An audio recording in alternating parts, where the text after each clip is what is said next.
Baik, perkenalkan nama saya Aldi Alfredus Payung dengan NIM 2021-230065. Di sini saya akan menjelaskan aplikasi yang saya buat, yaitu aplikasi sistem klasifikasi risiko proyek berbasis web dengan menggunakan dua metode algoritma, yaitu random forest dan support vector maxim atau CPM pada PT Batara Rutindo Perkasa. Baik, langsung saja kita menuju aplikasinya.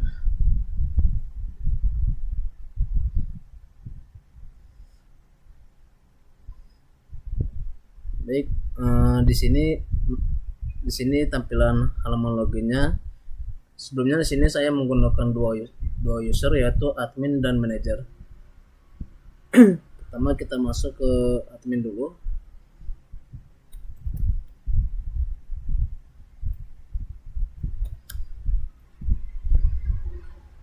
Masuk.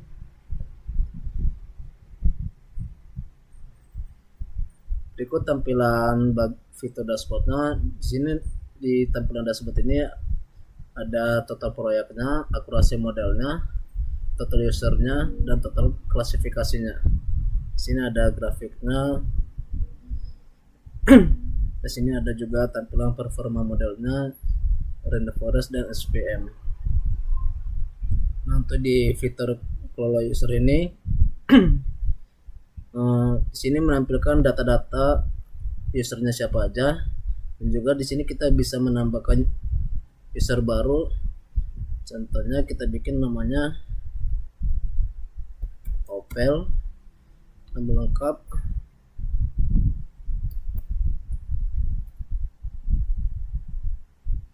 Opel Jaya. Emailnya contohnya kita bikin opel123@gmail.com. Untuk role-nya kita bikin contohnya admin lah ya. Itu passwordnya opel123. Oke, kalau sudah masuk ke data user baru, di sini langsung otomatis nambah ya. Nah, di sini juga kita bisa mengedit, yaitu menghapus user. Setelah kita hapus yang Opel tadi, contoh hapus. Oke, perjalanan lancar. Nah, untuk di fitur data proyek ini, sini menampilkan data proyek sebanyak 1800 proyek ya. Di sini juga kita bisa mengedit, menghapus data. Contohnya misalnya ada yang salah, kita bisa mengeditnya. Nah, untuk di bagian tahap progressing ini, sini ada data mentahnya ya, data mentahnya dan pengecekan missing value-nya, statistik deskriptifnya, juga ada encoding fitur kategorikalnya, dan ada normalisasinya.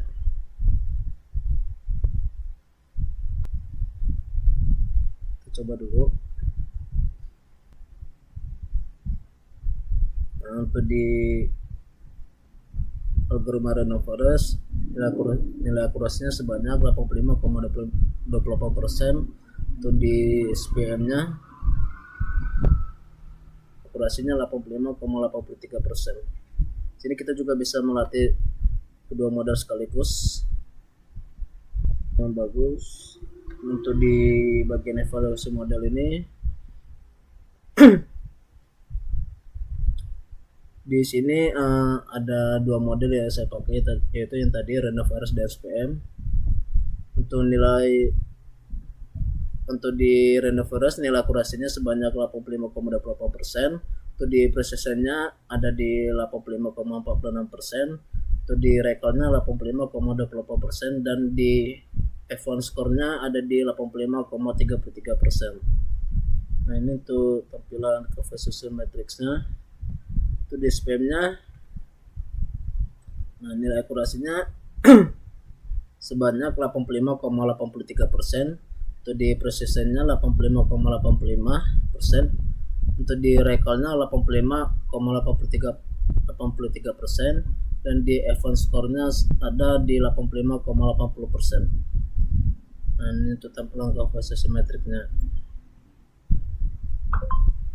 Nah, untuk di fitur perbandingan modelnya sebentar ya. Oke.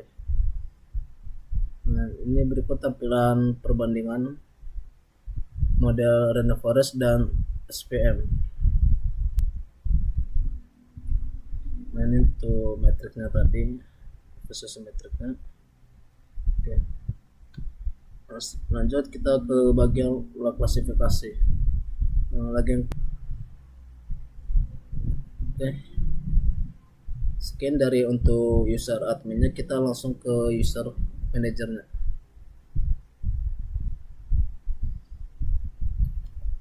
Manager.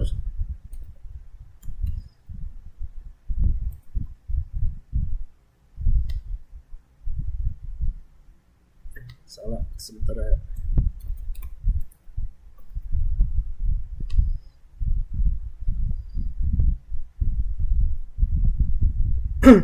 Nah, sini untuk tampilan dashboard manajernya itu ada total proyeknya, risiko rendahnya, dan risiko tinggi, dan risiko sedang dan risiko tingginya.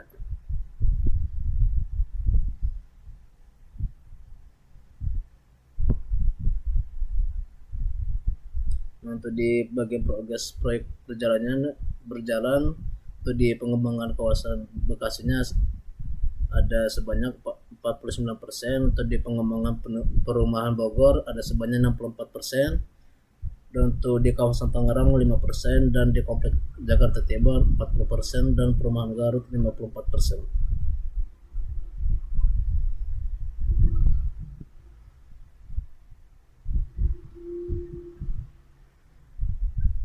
Oke, lanjut.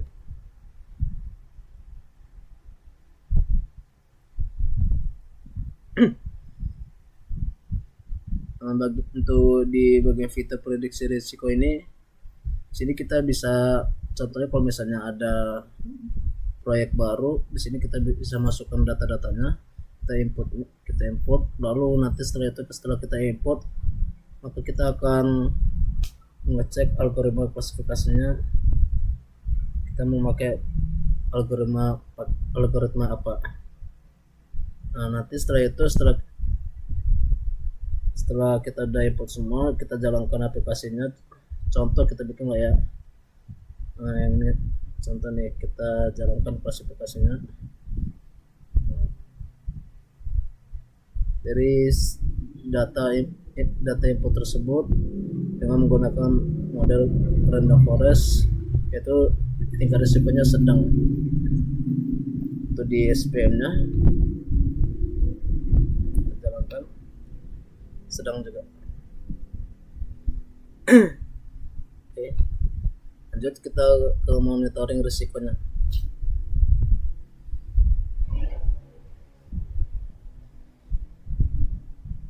Nah, untuk di bagian tampilan ini, sini ya data-data dengan ada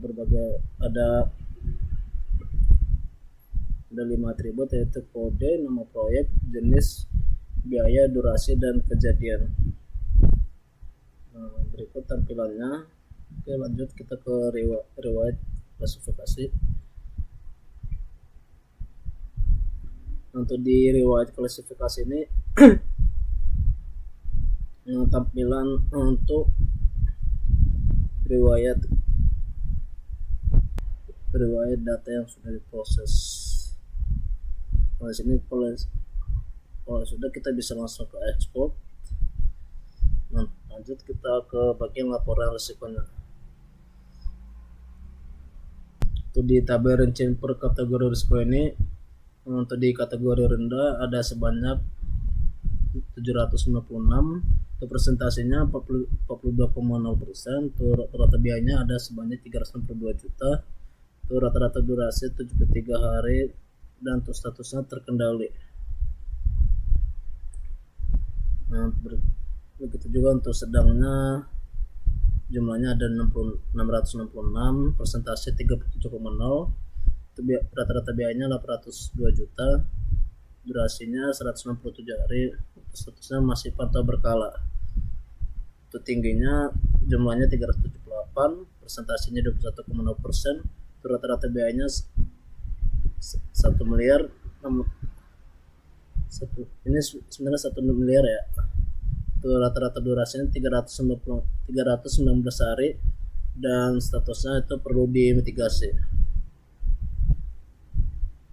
Oke. Baik, sekian dari penjelasan aplikasi yang saya buat. Bila ada kata salah saya minta maaf. Terima kasih.